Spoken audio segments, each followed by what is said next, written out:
La toute dernière séance ordinaire de la ville de Grande-Rivière a été ponctuée par des enjeux névralgiques pour la municipalité. Taxe sur l'essence, logement, vitesse dans les rues et la zone d'économie bleue étaient entre autres au programme. Dès l'ouverture de la séance, le maire Gino Cyr a tenu à préciser que les citoyens ont eu l'occasion de voir à TVRP une vidéo portant sur la zone d'économie bleue produite récemment dans le cadre du 75e anniversaire de l'École nationale des pêches et de l'aquaculture de Grande-Rivière. Cette diffusion a été faite à la demande du maire, de sorte à répondre aux questions soulevées par certains citoyens portant sur les travaux de plusieurs millions de dollars présentement en cours. En effet, cette initiative intégrera à terme un ensemble d'infrastructures visant à favoriser la recherche, la formation et des projets économiques liés au monde marin sous toutes ses formes. Le logement a également été au cœur des discussions lors de la séance municipale. On y apprend que la municipalité a récemment essuyé un refus d'un programme fédéral dans le cadre d'une demande de financement pour un projet de 12 unités de logement. Par conséquent, le manque à gagner approche la somme de 3 millions de dollars, selon le maire, qui ne baisse pas les bras pour autant, précisant avoir interpellé les autorités concernées pour tenter de trouver une solution à terme, tellement ce projet lui tient à cœur. Cela dit, la réunion municipale a aussi été l'occasion d'adopter une résolution portant sur l'importance du renouvellement du programme de la taxe sur l'essence 2024-2028, qui fait l'objet de négociations entre Québec et Ottawa, et de lancer un message de prudence à la population dans les rues de la municipalité sur le problème de la vitesse. Voici ce que j'ai préparé.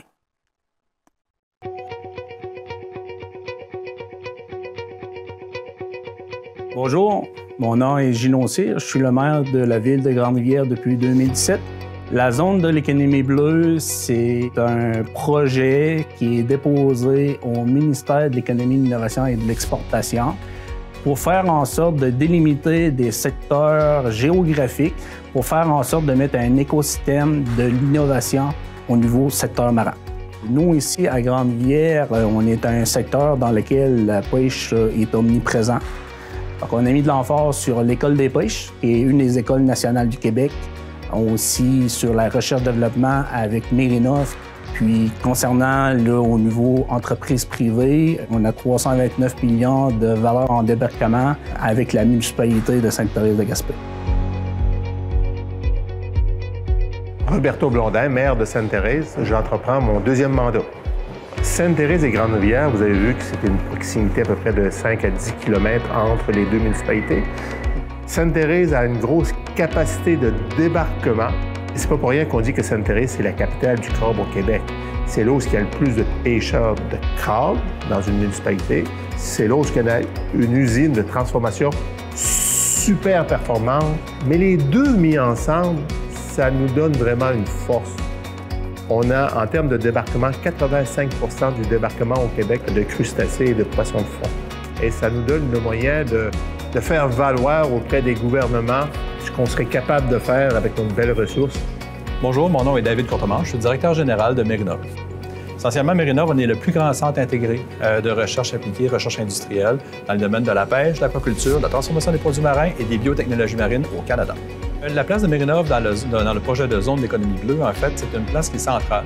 L'idée ici, c'est que Mérinov, on va agir comme étant la pièce intégratrice, en fait, entre le savoir fondamental, développé essentiellement par les universités, et la formation, aussi universitaire et technique, et la recherche industrielle qu'on va faire du côté des CCTT, du côté des centres collégiaux de transfert technologique aussi impliqués dans la zone. Du côté des projets plus importants, ou en tout cas qui vont être centraux du côté de la zone d'économie bleue, il y a essentiellement le projet de hub d'innovation halieutique pour amener une infrastructure de recherche de pointe de calibre mondial ici, en Gaspésie, au Québec, en fait, pour être capable d'agir comme étant un centre d'attractivité pour les chercheurs de pointe de partout à travers le monde. Ensuite de ça, on a des projets de développement. Dans les projets de développement, essentiellement, on a des projets de développement de nouvelles espèces piscicoles qui vont servir en fait à répondre aux besoins du marché. Puis, du côté des algues, bien, on a des projets de développement d'algues, donc de production d'algues, de transformation d'algues, de mise en marché aussi, qui vont permettre au Québec de se démarquer par rapport à ce qui se fait ailleurs dans le monde. Manon Tumarès, directrice de l'École des pêches et de l'aquaculture du Québec, communément appelée l'EPAC. Donc, notre rôle de l'EPAC dans la zone d'économie bleue est vraiment central parce qu'on forme des aquaculteurs et des pêcheurs hautement qualifiés avec un équipement à la fine pointe des technologies. L'objectif est que l'EPAC demeure un incontournable au niveau de l'industrie de la pêche et de l'aquaculture. Et aussi, comme deuxième objectif, c'est de développer. Donc, présentement, on a des projets, surtout en aquaculture, de niveau international. Donc, on veut continuer de développer autant au niveau du recrutement des étudiants que des projets. La zone de l'économie bleue va permettre aux investisseurs d'avoir un accès privilégié directement avec le pêcheur, le transformateur, l'éducation et aussi le volet scientifique. On parle des retombées économiques d'une valeur d'environ 256 millions. Donc, les projets structurants dans le district d'innovation marine sont le Carrefour d'innovation, le parc bioalimentaire marin et motel industriel, le parc d'hivernage à bateau, la municipalisation du parc Gage-Capleton avec des infrastructures durables et performantes, la résidence étudiante ainsi que le développement du bateau du futur.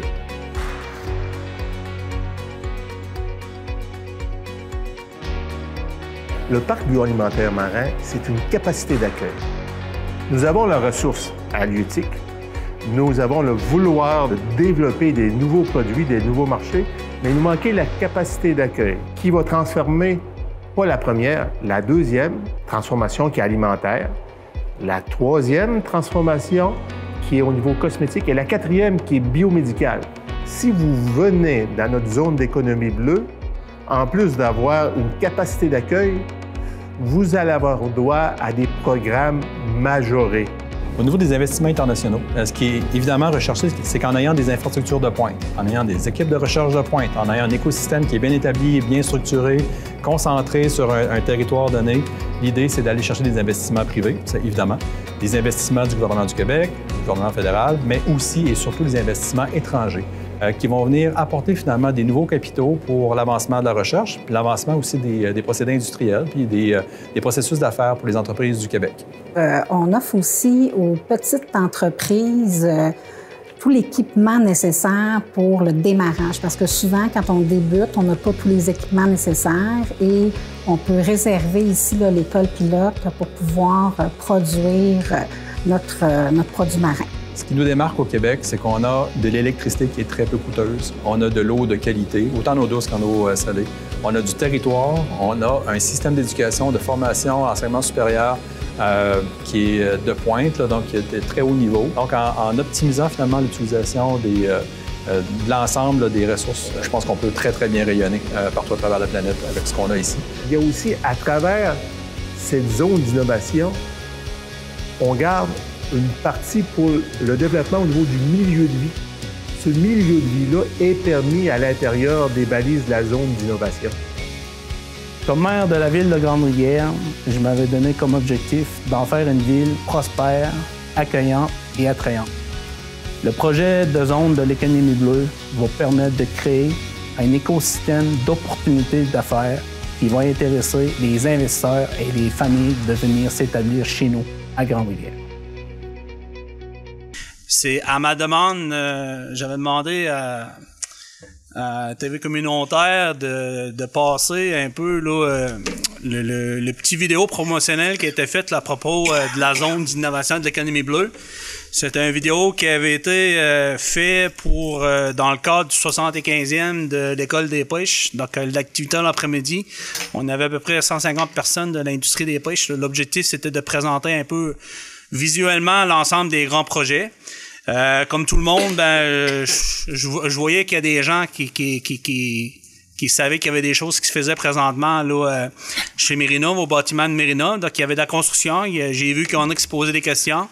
Donc, il y a des gens aussi qui parlent aussi éventuellement, tu sais, il a été soulevé peut-être éventuellement le projet de résidence là, qui était sur la table à 200. Donc, le projet de zone d'innovation, ça vous donne un peu une idée sur quel projet qu'on travaille depuis 2018 en collaboration avec la ville de Rimouski pour éventuellement avoir la désignation d'une zone d'innovation. Puis ça vient de montrer aussi là, les investissements structurants importants entre autres pour la municipalité de Grande-Rivière ainsi que de Sainte-Thérèse-de-Gaspé. 11. Directeur général, ADMQ, colloque régional Jim, autorisation. Dûment proposé par et résolu que le conseil municipal accepte que son directeur général participe au colloque régional de l'ADMQ, lequel se tiendra à Saint-Maxime de Mont-Louis le 13 au 15 septembre 2023. C'est cette semaine, ça? Oui. C'est que ça proposé par M. Anderson. Bref, tournoi de golf des gens d'affaires touristes 2023, commerce et touristes Rocher-Percé. Dûment proposé par et résolu que le conseil municipal accepte de participer financièrement à l'édition 2023 du tournoi de golf des gens d'affaires qui se déroulera à Chandler. Donc, il va y avoir là, une participation d'équipe d'élus. Que j'ai bien compris tantôt, c'était Denis, Gaston, M. Briand, puis M. Anderson. La résolution continue de l'autre côté, M. le maire. Excusez.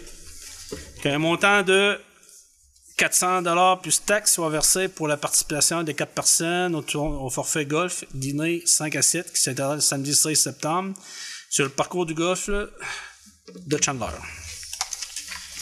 Proposé par? Je vais proposer. Je vais leur donner la permission d'aller. OK.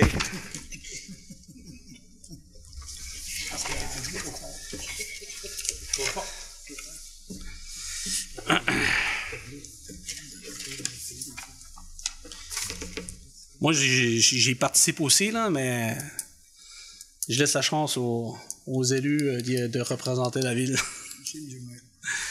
C'est renouvellement du programme de la taxe sur l'essence et de la contribution de Québec 2024 à 2028, négociation entre les gouvernements du Québec et du Canada. Considérant que le gouvernement du Québec-Canada mène présentement des négociations pour le renouvellement du programme de la taxe sur l'essence et de la contribution du Québec Tech pour la période 2024-2028, considérant que le Conseil d'administration et de la Fédération québécoise des municipalités FQM a demandé le 24 août 2023 au gouvernement du Québec-Canada de conclure une attente rapide pour assurer la reconduction de cet important programme, considérant que ce programme est essentiel à la réalisation de projets importants dans les communautés du Québec, considérant que malgré les sommes importantes consenties à ce programme, elles demeurent insuffisantes pour répondre aux besoins et qu'elles doivent être majorées en raison de l'augmentation des coûts de réalisation des projets, considérant que la Fédération canadienne des municipalités a demandé au gouvernement fédéral de doubler ses investissements dans son programme et de prévoir une indexation de 3,5 par année, considérant que la FQM et ses membres demandent depuis plusieurs années que le programme de la taxe sur l'essence de la contribution du Québec TIC permette le financement et la réalisation de projets planifiés et décidés par les municipalités du Québec, en ce sens que les projets de bâtiments municipaux, garages, hôtels de ville, casernes de pompiers, etc., et que les travaux sur les ouvrages de rétention, barrages, digues, etc., soient admissibles à ce programme. Considérant l'importance d'adopter les programmes aux défis posés par les changements climatiques et de permettre aux municipalités de financer la réalisation d'aménagements, travaux d'adaptation aux conséquences de ces changements tels que l'aménagement des sentiers coupe-feu pour protéger les communautés forestières. Considérant la reddition de comptes lors de la réalisation des projets est lourde pour les municipalités, considérant que les négociations doivent aboutir impérativement au début de l'automne 2023 pour assurer sa mise en œuvre le 1er janvier 2024 et pour permettre aux municipalités de prévoir les investissements dans leur budget. Considérant les sommes consenties à ce programme doit être exempt de toute nouvelle obligation ou condition pour assurer sa réussite. Pour ces raisons, il est dûment proposé par et résolu que la Ville de Grande-Rivière demande au gouvernement du Québec-Canada de conclure dès le début de l'automne une nouvelle entente fédérale provinciale pour le renouvellement du programme de la taxe sur l'essence et de la contribution du Québec Tech pour la période du 1er janvier 2024 au 31 décembre 2028.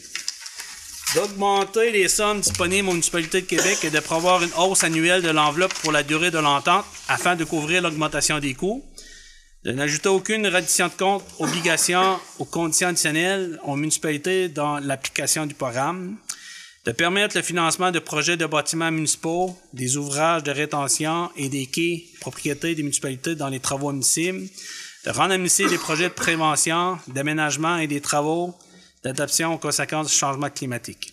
Que cette résolution soit transmise au ministère des Finances du Québec, M. Éric Girard, à la ministre des Affaires municipales du Québec, Mme André Laforêt, à la vice-première ministre et ministre des Finances du Canada, l'honorable Chrystia Freeland, Au ministre du Logement, des Infrastructures et des Collectivités du Canada, l'honorable Sean Fraser. Au ministre des Transferts et Lieutenant de Québec, l'honorable Pablo Rodriguez. À la députée de la Gaspésie des Îles-de-la-Madeleine et ministre des Pêches, des Océans et de la Garde côtière canadienne, l'honorable Diane Boutillier. Au député de Gaspé à l'Assemblée nationale, Stéphane Sainte-Croix, et à la Fédération québécoise des municipalités et à la Fédération canadienne des municipalités. Donc, ça prendrait quelqu'un pour proposer ça. Proposé par M. Leblanc. Puis c'est là-dedans qu'on arrange la rue de la Rivière.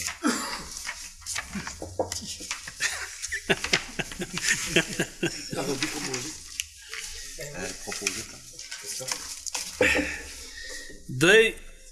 Migration à Microsoft 365 autorisation, considérant que la loi 25 impose plusieurs nouvelles obligations, tant qu'aux organisations privées que publiques, ayant pour but d'élever le niveau de protection des renseignements personnels détenus par ces organisations et par le fait même favoriser la confiance entre celles-ci et les particuliers. Considérant que la Ville de Grande-Rivière souhaite rendre adéquates ses outils informatiques en concordant avec les objectifs de la loi 25, considérant que la Ville souhaite offrir une protection accrue des renseignements personnels et des données publiques aux citoyens. Pour ces raisons, il est dûment proposé par résolu que la Ville de Grande-Rivière autorise le directeur du service des loisirs, de la culture et de la vie communautaire à procéder à l'acceptation de la soumission de Solutions Infomédia numéro 1110 au montant de 660,09 avant taxe pour la mise en service du Microsoft 365, incluant les protections Bitdefender et Hornet 365, incluant un service de backup.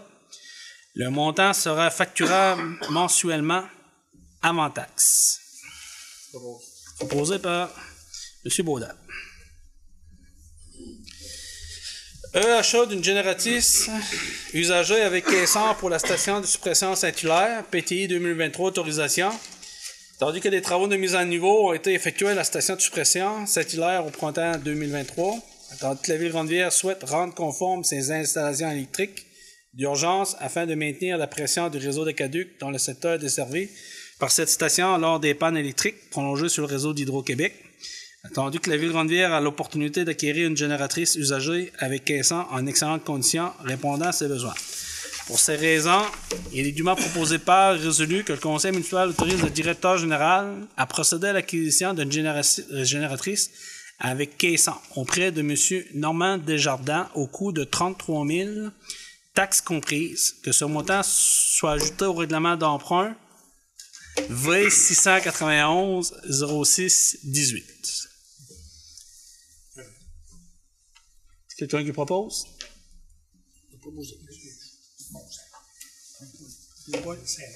Léopold? Oh oui, c'est correct, Denis. Proposé par M. Briand. Là, il va rester la station de surpression Pionnier, puis après, le seul projet qu'on va avoir à mettre dans nos cartons avec lorsqu'on va refaire le réseau, parce que c'est une des routes qui va être aussi à prioriser pour le changement d'une section de canalisation, ça va être la rue de la Source. Fait que là, ça va être le seul secteur de l'ensemble de la municipalité où est-ce qu'on va avoir à atteindre une pression conforme, présentement non conforme dans le haut de la côte, là. Mais après ça, après cette dernière station sur pression-là, on va avoir atteint tous nos objectifs au niveau des pressions dans notre municipalité, ce qui est une très bonne nouvelle. Oui, une bonne nouvelle. Je voudrais juste mentionner dans le PV, là, parce que là, M. Anderson, il vient de le soulever, là, parce que, tu sais, c'est parce qu'il est parenté avec M. Desjardins. Ah, ok. Fait que, il voulait comme pas... Non, il veut juste pour dire qu'il s'est comme la tienne, donc que tout le monde est d'accord, donc on a la majorité. Mais juste de le mettre dans le PV, là, pour... Parfait. Correct, M. Anderson? Parfait. F. Municipalisation du parc industriel des Pêches, travaux d'évaluation environnementale phase 2, frais d'analyse physico-chimique des sols. Attendu que dans le cadre des différents travaux des mises à niveau des équipements et infrastructures situés au parc industriel des Pêches Gage-Capleton, municipalisation, la Ville de Grande-Rivière a octroyé un contrat de gré à gré à Pesca Environnement, référence RESOL 178-08-23, pour la réalisation d'une étude environnementale phase 2. Attendu qu'une estimation des coûts d'analyse et des échantillons de sol réalisés par un laboratoire externe est un susdit contrat et a été présenté au directeur général. Attendu que les services des travaux publics effectuera en régie les sondages sur le terrain. Pour ces raisons, il est dûment proposé par résolu que le conseil municipal autorise qu'un montant de 7 590 taxes en su soit versé à la firme Pesca Environnement Inc. afin de quitter les coûts d'analyse des échantillons de sol réalisés en sous-traitance par un laboratoire externe. Que ce montant soit puisé dans le budget dédié à la mise à niveau des équipements et infrastructures et dans le cadre de la municipalisation du parc industriel des Pêches. Proposé par Mme Nicolas. Tout le monde est d'accord avec ça? Oui. Adopté à l'unanimité. J'ai demande de dons commandite. Dûment proposé par et résolu que suite aux demandes des dons et commandites reçues des organismes ci-après identifiés, le conseil municipal accepte de verser les montants suivants totalisant les sommes de Association Épilepsie Gaspésie Sud. On avait dit le montant tantôt, Mme Brisson? 150. 150 $. Non, c'est ça. C'est ça, 100 $. 100 $. OK. C'est le siècle qui est 150. Patinage artistique Rocher-Percé. On a mis 500. Discrétionnaire. Discrétionnaire. Puis l'association Casseur de lys, on avait dit 150 $. en discrétionnaire aussi. Ouais. Oui. Puis concernant là, le patinage artistique Rocher-Percé, je vais prendre contact avec Mme Legrélé là, pour puis on va vérifier là, s'il n'y a pas possibilité de travailler avec un autre MRC pour bénéficier de certains programmes, surtout pour assumer les coûts de déplacement puis des honoraires du coach. Hein? Non, il n'y a pas de programme URNS. Non, au regroupement des MRC, d'après moi, il y a un programme là, que quand tu as plus de 2 MRC, il y a possibilité d'acheter de l'aide financière. OK. Donc, on va regarder ça. Là. Donc, monsieur le maire fait pas des informations à correspondance pertinentes. Donc, sortir les...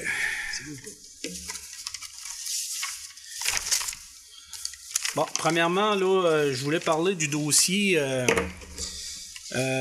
OA Espoir Calan. Comme vous le savez, là, je sais que les 2 derniers mois, là, entre autres, là, il y a eu là, quelques plaintes là, des citoyens qui restaient là, près du bâtiment. Donc, parce que ce qui est arrivé, c'est que nous, dans notre règlement d'urbanisme, je vais profiter de l'occasion, c'est que nous, quand on a travaillé pour installer au Espoir Calan, c'est sûr certain qu'une des obligations, c'était de respecter la réglementation au niveau de l'urbanisme.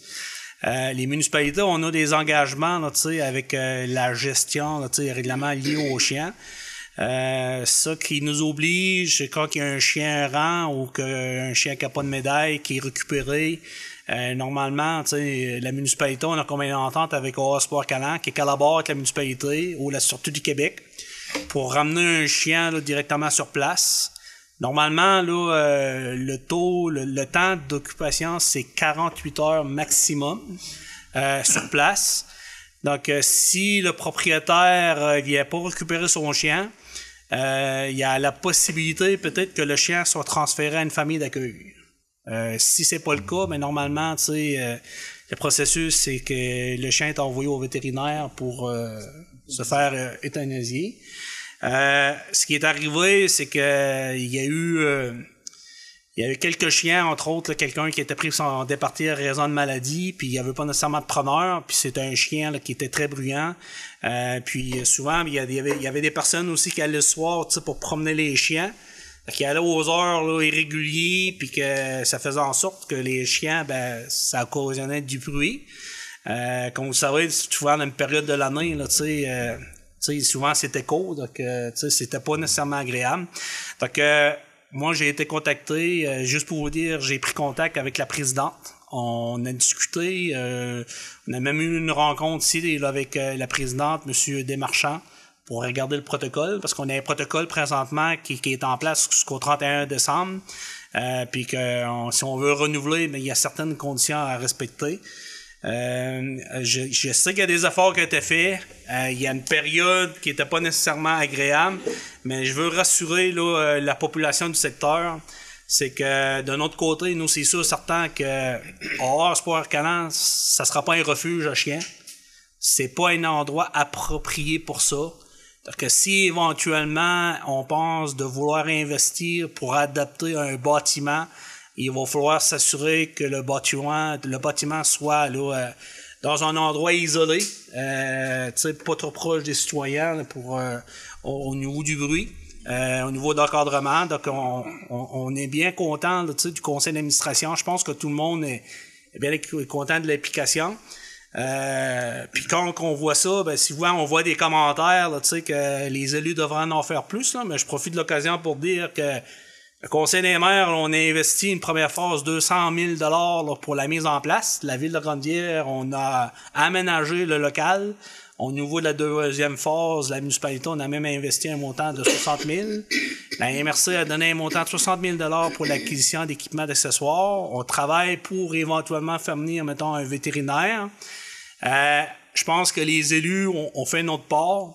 Je profite de l'occasion pour dire aux gens, ben, si vous voulez soutenir l'organisme, ben, je vous encourage à prendre votre médaille annuellement. C'est un montant de 15 $ annuellement. Puis aussi, là, je sais qu'il récupère aussi, mettons, les bouteilles. Puis s'il y a des gens, des fois, qui veulent donner un coup de main, ben, il y a toujours possibilité de donner du temps de bénévolat. Pour l'organisme. Puis s'il y a des familles, des fois des familles d'accueil qui sont prêts, ben manifestez-vous là, pour être en mesure de maintenir le service. Souvent les gens disent ils dénoncent ces situations, mais je pense que ça prend une collaboration de tout le monde. Donc on espère là, que on va être en mesure de pouvoir corriger là, les petites problématiques parce qu'on veut maintenir le service. Mais il reste qu'on ne le fera pas au détriment des résidents à proximité. Donc, c'est un message que je voulais passer. Donc, on veut garder cette ligne de conduite-là, puis on va toujours travailler dans cette ligne de conduite-là. On va supporter l'organisation, mais il faut s'assurer là, que...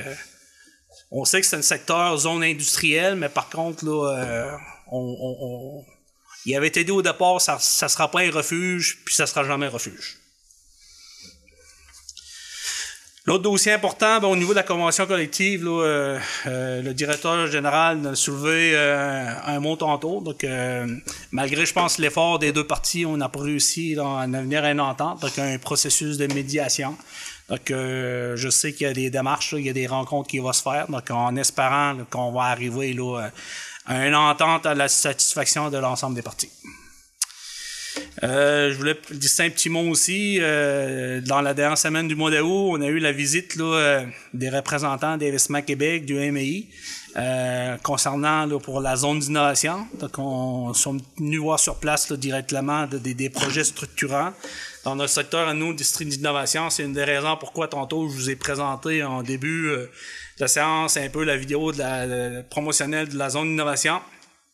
Donc, nous, présentement, on a priorisé beaucoup le parc bioalimentaire Maran à Sainte-Thérèse pour le début de la construction. De notre côté à nous, ben, les travaux sont déjà débutés pour le carrefour d'innovation.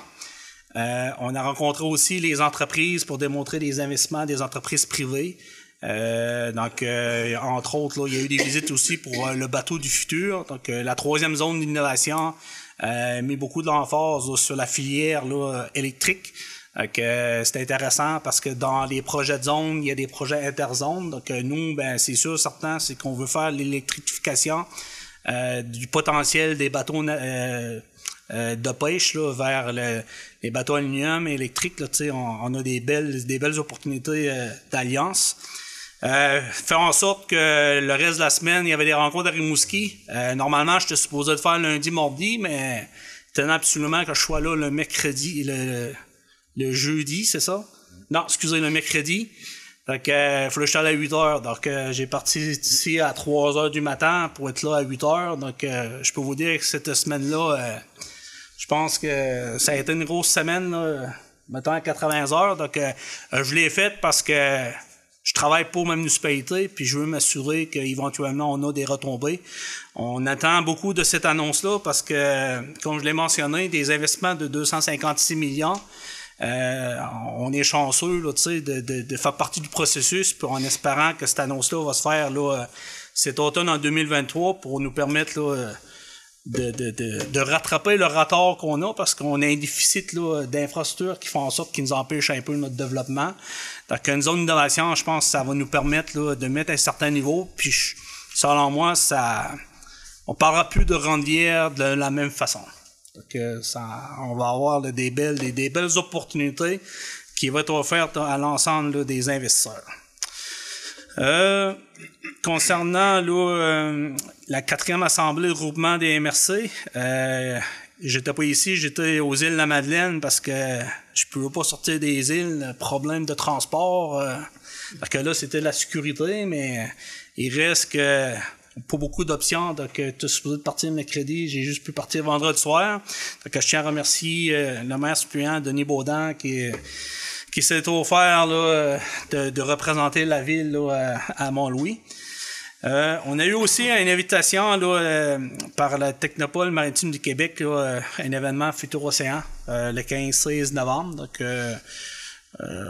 étant donné qu'on parle beaucoup de zones, l'économie bleue, donc je pense que je vais y aller comme pour représenter la ville.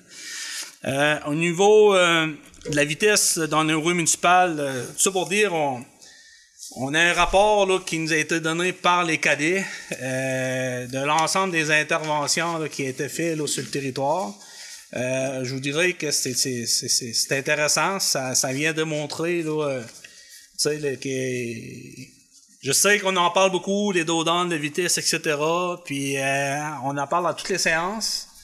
Mais à ce soir, j'ai été au courant qu'il aurait pu arriver un événement, tu sais, avec des jeunes enfants dans le coin de Saint-Hilaire. J'ai pas beaucoup d'informations, mais semblerait-il qu'un jeune enfant de très très beau âge, tu sais, s'est fait heurter par un auto, donc tu sais, il y a rien pour en tout cas, je pense qu'il est sorti de l'hôpital, j'en sais pas plus, mais tu sais, c'est juste pour vous dire qu'un enfant en bas d'âge, ils sont pas des fois trop connaissants du danger, donc malgré qu'on fait attention, ben ça peut arriver. Donc c'est toujours bon de frapper sur le clou, mettons. Là-dessus, en complément d'information, oui. Tu sais, les ralentisseurs, on les a reçus, mais aussi les afficheurs de vitesse là, par secteur, là, par zone. On est en train de le monter.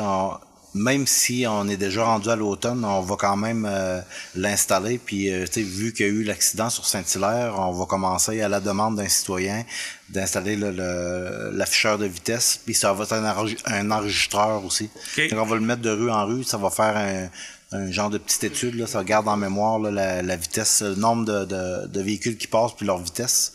Fait que ça donne des statistiques, même quand il est fermé. Fait que dans le fond c'est ça. Ça fait longtemps qu'on voulait en faire l'acquisition. Ça fait 6 ans qu'on en parle pour se demander si on a les moyens, mais cette année on a décidé d'investir. C'est ça. Parfait, merci.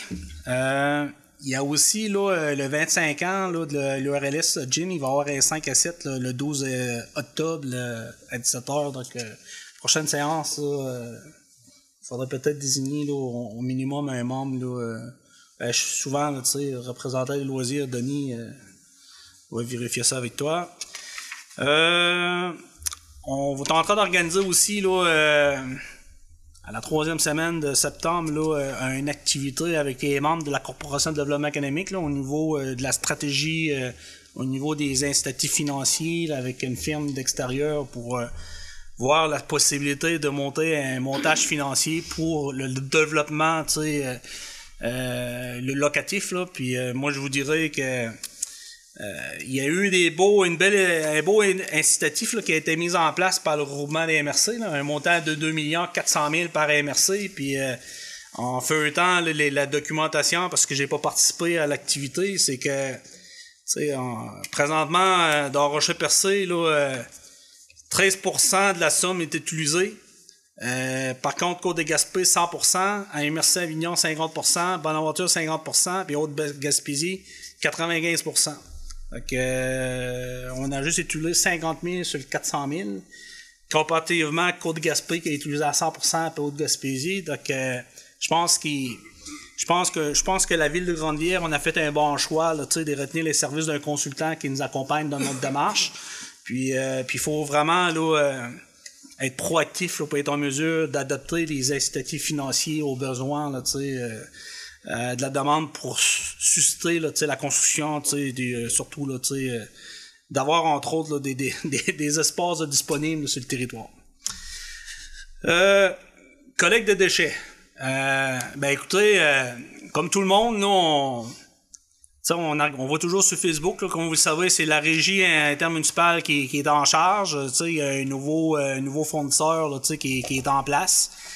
Cette semaine, là, il y a eu des retards, donc je sais qu'il y a des publications au niveau des communications pour annoncer, mais en fait, cette semaine, là, j'ai été mis au courant par des citoyens, surtout sur la rue du Moulin, que il y en a qui ont même perdu leur poubelle, puis il y en a qui ont même pas été en mesure de pouvoir se débarrasser de l'ensemble. Fait que demain, j'ai une rencontre là, en plénière avec le conseil des maires. C'est sûr, certain qu'on en discute, puis on est toujours essayé de trouver là, des améliorations. Mais je vous dirais que depuis l'année passée, là, c'est pas nécessairement un dossier qui est facile.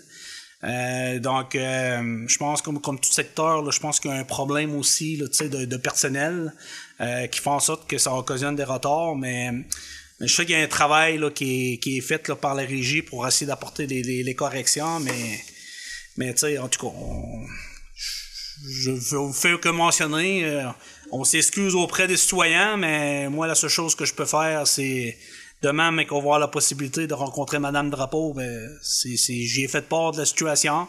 Je sais que les citoyens ont communiqué avec eux pour essayer de récupérer au moins leur poubelle. Hein. Donc, le dossier est ouvert, mais il reste que c'est pas nécessairement un dossier qui est facile.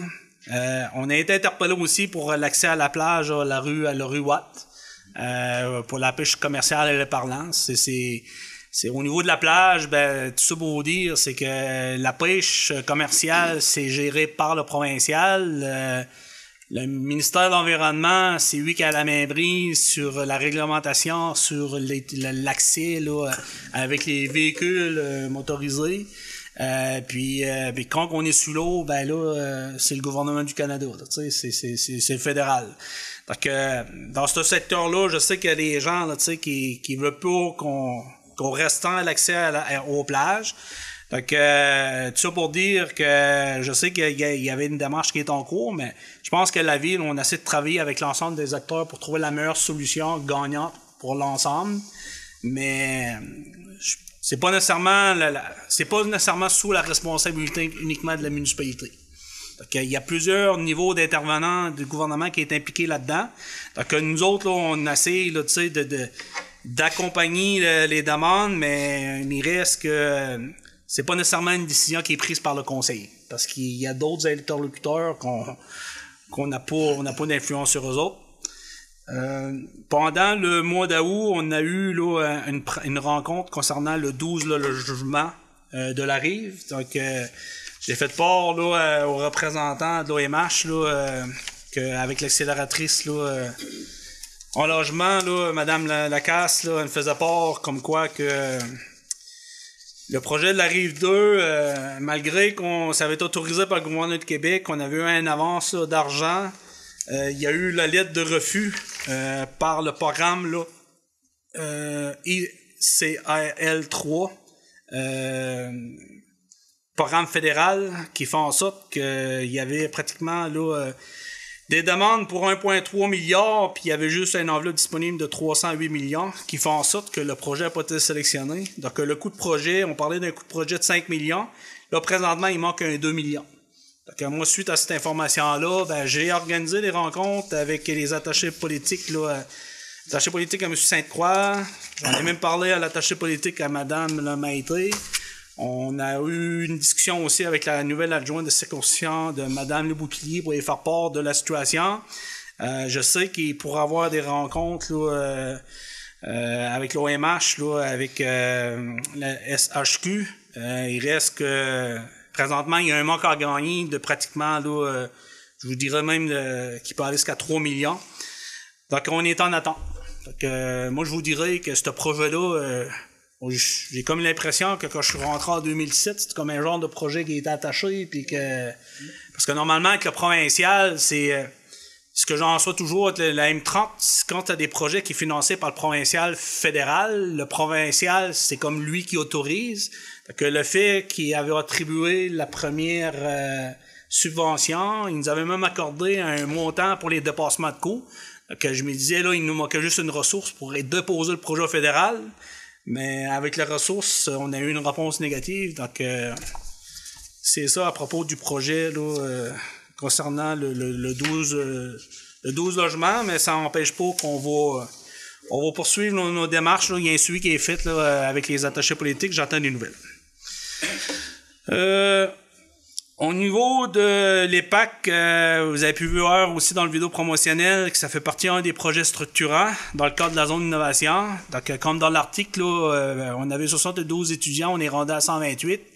Donc, c'est sûr, certain qu'on a besoin là, de logements au service de garde pour être en mesure d'accueillir les nouveaux étudiants, même avec le Carrefour d'innovation. Moi, de mon côté à moi, là, je vous dirais même avec le développement des antennes universitaires et éventuellement, ben, il faut s'assurer d'avoir du logement de qualité à proximité, là, du centre des adultes, de l'école des Pêches, qui est une des écoles nationales du Québec. Ben, je profite de l'occasion pour donner une certaine information, c'est que si on réussit à aller chercher une résidence, souvent c'est des infrastructures comme entre autres là, le gymnase qui est financé par 100% par le gouvernement du Québec. Là. C'est pas nécessairement là, des contribuables là, qui vont assumer là, le coût d'une résidence. Donc, des fois, il y a des informations. Quand on dit des fois de la désinformation qui circule, là, ben, je profite de l'occasion en soir pour dire que il n'y aura pas d'augmentation de 200-300$ par année si éventuellement il y a un développement de résidence à Grande-Rivière. Puis je conclue là-dessus, j'ai participé là, à la manifestation pour l'assurance emploi. Puis un des motifs, là, le pourquoi que j'étais présent, je sais qu'on est en 2023, il y a la pénurie de main-d'œuvre. Je vous dirais qu'au départ, on parlait beaucoup là, de la règle 1042. Mais aujourd'hui, là, malgré qu'on a doublé le nombre de semaines pour saisonnier le secteur des pêches, tu as travaillé 20 semaines. Avec le nombre de semaines, tu as le droit à l'assurance emploi. Il y avait, mettons, un programme de 5 semaines supplémentaires saisonniers. Il y a un manque à gagner, mettons, un minimum de 5 semaines. Là. Donc, il y a un trou noir. Donc, moi, je pense que minimum, là, moi, c'est sûr, certain qu'on veut que les gens, tu sais, puissent avoir le plus grand nombre de semaines de travail, que les usines puissent être en mesure de leur offrir le plus grand nombre de semaines de travail. Mais malgré ça, ben, quelqu'un qui travaille pendant une saison entière, un employeur du secteur des pêches, ben, qui fait au moins 20 semaines, ce qui est le maximum que l'employeur qui peut offrir, ben, moi, ce que je pense qui est important pour mes citoyens à Grande-Rivière, c'est qu'ils puissent au moins avoir là, le nombre de semaines requis pour être en mesure de faire le tour. Parce que quand tu es rendu à la mi-février, puis qu'il te reste 6 semaines là, sans revenus avant la prochaine saison, ben, c'est une période qui est très critique. Puis je fais pas l'autruche. Là. Je suis une ville dans laquelle que l'industrie des pêches est omniprésente. On a beaucoup de travailleurs. Puis c'est une des raisons pourquoi que j'étais présent puis que j'appuie là, cette requête-là pour m'assurer d'éliminer au minimum avec la réforme le trou noir. Monsieur le maire, bonjour. Bonjour Thierry. Alors, on a différents sujets aujourd'hui. Une séance municipale, disons-le, fort intéressante, comme d'habitude. On va commencer par le fait que vous avez décidé de présenter une vidéo de 6 minutes sur ce fameux projet de zone d'innovation. Pourquoi une vidéo? Bien, écoutez, au niveau de la vidéo, c'est que je sais qu'il y a plusieurs personnes qui s'intéressent là, au dossier de la municipalité. La vidéo, oui, est sur les réseaux médias sociaux. La TV communautaire l'a diffusée aussi. Mais dans le cadre du 75e, là, il y avait une activité dans l'après-midi pour expliquer un peu là, qu'est-ce que ça impliquait, là, une zone d'innovation avec les projets majeurs. Donc, pour le district d'innovation, étant donné que c'est un projet collaboratif avec Rimouski, moi, je voulais visuellement montrer un peu là, les projets porteurs dans le secteur là, ici, à Grande-Rivière, puis ainsi qu'à la municipalité de Sainte-Thérèse de Gaspé. Donc, puis, tout dernièrement, dans la semaine de Monaou, on a eu une autre visite encore du vice-président de la zone d'innovation, M. Sicard, avec sa nouvelle directrice. On avait aussi M. Nicolas, qui est responsable des projets de zone d'innovation, qui accompagnait. Puis l'objectif, c'était vraiment de venir chercher plus d'informations sur des dossiers particuliers qui intéressaient beaucoup le gouvernement du Québec là, dans le cadre de la zone. On a eu l'opportunité de rencontrer là, la municipalité de Sainte-Thérèse pour le parc de la municipalisation, pour le parc bioalimentaire. On a parlé aussi de l'entreprise de Gagnon et Fils. On a rencontré Mérinov. On a rencontré aussi Conception Naval MFP à Newport, le projet du bateau du futur. C'était super de beaux projets, mais il reste que, avec la construction, entre autres, là, qui se fait présentement du Carrefour d'Innovation, il y a des gens qui se posent des questions. C'est quoi? Puis qu'est-ce qui se passe? Puis, tu sais, parce que le canap, là, on n'a pas nécessairement eu une belle image avec le canap, mais je trouvais que c'était important, dans le cadre de la vidéo, les gens peuvent percevoir le nouveau bâtiment qui va être mis en place avec l'agrandissement. L'objectif, c'est s'assurer d'avoir des équipements up-to-date pour permettre aux chercheurs de s'intéresser à venir s'établir ici. Puis, au niveau, étant donné qu'on avait une augmentation de 72 à 128 étudiants, on avait parlé éventuellement de la mise en place d'un projet d'une résidence ici à Grande-Rivière. C'est important. Donc, il y a 4 pavillons. Il y a des résidences aux Îles-de-la-Madeleine, il y a un projet de résidence à Carleton, à Gaspé, il y a du logement. Donc, moi, à Grande-Rivière, avec mon école nationale, je trouvais que c'est important. Puis je trouve que la vidéo présente bien l'ensemble des projets. C'est des belles retombées pour notre secteur. On parle des investissements de 261 millions. Donc, pour les gens qui s'intéressent à la vie municipale, bien, ils ont l'opportunité, avant le début de la séance, de comprendre c'est quoi le projet de zone d'économie bleue, parce qu'il va y avoir 8 projets au Québec, puis on en fait partie. Très bien. Du côté de autre point, incitatif financier pour la construction, qu'est-ce qu'il en est? Bien, au niveau de nous, ça fait plusieurs années qu'on travaille là, avec la nouvelle loi là, qui nous permet là, de pouvoir aller de l'avant. Donc, notre projet GAF gagnant, c'est sûr qu'on a mis, on veut mettre des incitatifs financiers qui a été adopté. On va donner un montant de 15 000 par unité de logement qui peut être bonifié d'un montant de 10 000 par le groupement. Au niveau des logements locatifs, il y a un autre projet qui est en train de se mettre en place. C'est s'assurer que dans dehors de GAF gagnant, pour les logements locatifs, on veut aller jusqu'à un crédit de taxe jusqu'à 5 ans, là, 100 pour permettre la construction. On a embauché aussi un consultant qui travaille avec nous là, pour nous aider là, à élaborer la meilleure structure de financement pour rencontrer des investisseurs potentiels pour venir investir ici chez nous. On travaille aussi là, pour le développement résidentiel avec les promoteurs là, pour les nouveaux développements résidentiels. Donc, pour certains secteurs, là, il y a des crédits de taxes aussi au niveau résidentiel. Les 2 premières années, 100 les 3 autres années, c'est dégressif. Puis ce qui est important aussi pour le milieu de l'urbanisation, proche de l'école des pêches, ici à Grande-Rivière, puis aussi avec le nouveau Carrefour d'Innovation, bien moi, ce qui est important pour les étudiants puis les professionnels qui viennent ici pour des courts séjours, dans le cadre du programme Airbnb, qu'on veut vraiment y aller vers les extrémités de la municipalité, mais proche de ces installations-là, on veut s'assurer que les gens investissent pour être en mesure d'offrir du logement aux étudiants puis aux professionnels. Donc, c'est ça qui a été discuté ce soir. Puis, on veut mettre quelque chose de vraiment intéressant pour que les gens puissent là, investir dans les améliorations locatives. Si on investit un montant de 15 000 on parle des incitatifs qui peuvent aller entre 5 000 et 6 000 tout dépendant là, des projets de construction. Ça a été discuté ce soir. Ça a été adopté là, ce soir. Là. On s'entend que c'est névralgique, le logement. C'est pour ça que vous mettez l'emphase là-dessus. Bien, écoutez, c'est sûr et certain que là, présentement, avec tout le développement qui est en train de se mettre en place, moi, ce qui est important, c'est de m'assurer que les gens puissent avoir un pied à terre chez nous à Grande-Rivière, avoir des services là, de garde, puis éventuellement, bien, avec les projets de développement résidentiel ou logement locatif, bien, on aimerait que les gens s'établissent là, pour venir vivre en famille là, chez nous à Grande-Rivière. Mais pour ça, bien, il faut s'assurer au moins avoir un pied à terre à Grande-Rivière. C'est pour ça l'ensemble des projets qui est en cours présentement. Puis avec le consultant qui est embauché, stratégie, là, la voie, c'est qu'à la fin du mois, on a une rencontre avec les investisseurs avec une firme là, experte qui vont venir expliquer un peu l'ensemble des investissements accessibles à long terme qui permettent de financer des grands projets. Puis c'est pour ça qu'on a convoqué les membres de la Corporation de développement économique à une séance qui va avoir lieu ici là, à la 3e semaine de septembre. Autre élément important, renouvellement du programme de taxe sur l'essence gouvernementale. Je pense que ça commence en 2024. On commence tout de suite à négocier, j'ai compris. Là.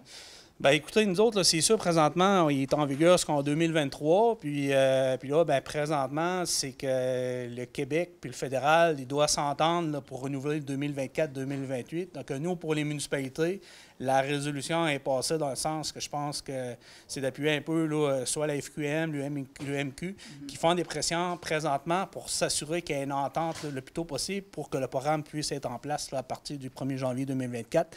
La taxe là, sur les essences, là, c'est l'argent qui nous permet de financer là, des travaux majeurs dans une municipalité. Donc, c'est pour ça que nous, c'est important pour être en mesure de pouvoir là, de mettre en œuvre là, de la planification qui est planifiée à partir de 2024. Est-ce qu'il est trop...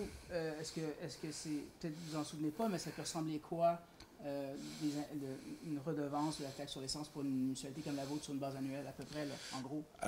J'ai pas nécessairement l'information, mais pour pas te dire toutes sortes de choses, je t'invite à communiquer, à parler directement avec le directeur général.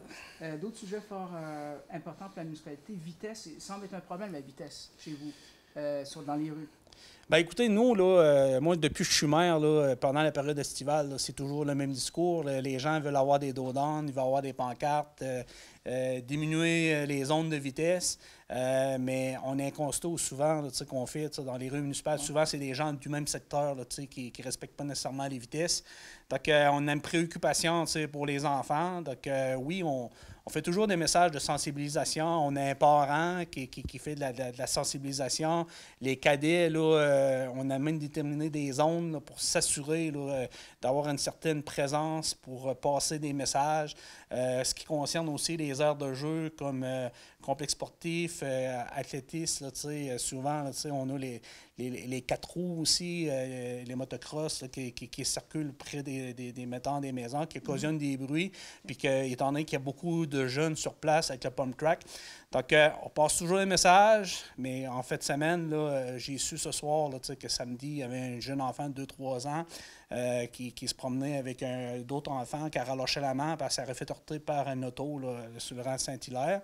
Les informations que j'ai, c'est que elle avait été hospitalisée, elle est sortie, donc on est bien content, mais puis semblerait-il que la personne ne roulait pas rapidement, mais un enfant, c'est un enfant. Donc c'est pour ça que je demande aux gens de collaborer puis d'être prudents. Là. Puis en plus que là, c'est surtout là, avec le début de l'année scolaire, la présence des autobus. Donc, je demande aux gens là, d'être compréhensifs, peut-être partir un petit peu plus tôt le matin pour s'assurer là, que de faire attention à l'ensemble de nos étudiants. Donc, il ne faut pas qu'il arrive de malheur. Oui, qui est clair. Dites-moi, concernant les animaux, un message peut-être côté des animaux avec l'entreprise OAA Câlin.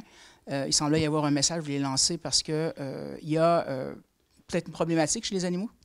Bien, au niveau du Sport Câlin, c'est qu'il y a toujours une problématique là, avec les chats errants et ça. Puis on a eu un conseil d'administration, des gens qui est très dévoués. Le conseil des maires là, a pris acte de ça. Puis c'est une des raisons pourquoi on a décidé d'investir. Nous, la municipalité Grande-Rivière, on a mis à la disposition un bâtiment, qu'on a apporté des améliorations locatives. Même, il y a eu une participation de la MRC. Même la ville, nous, on a participé financièrement à partir de nos propres budgets pour s'assurer qu'on financer la deuxième phase. Sauf que, oui, c'est un refuge. C'est pas un refuge, c'est un endroit pour surtout les chatons, les chats. Sauf que c'est aussi l'endroit qu'avec l'entente qu'on a avec l'ensemble des municipalités, au niveau de la réglementation des chiens, on a des obligations. Donc, quelqu'un qui a un chien errant, on récupère un chien. Donc, normalement, c'est OAA Sport Câlin qui ramasse l'animal. Puis, normalement, ils ne doivent pas le maintenir sur place plus de 48 heures. Puis il faut éviter que ça occasionne des désagréments. Puis pendant la période estivale, bien, c'est arrivé. J'ai expliqué le cas pendant la séance du conseil municipal.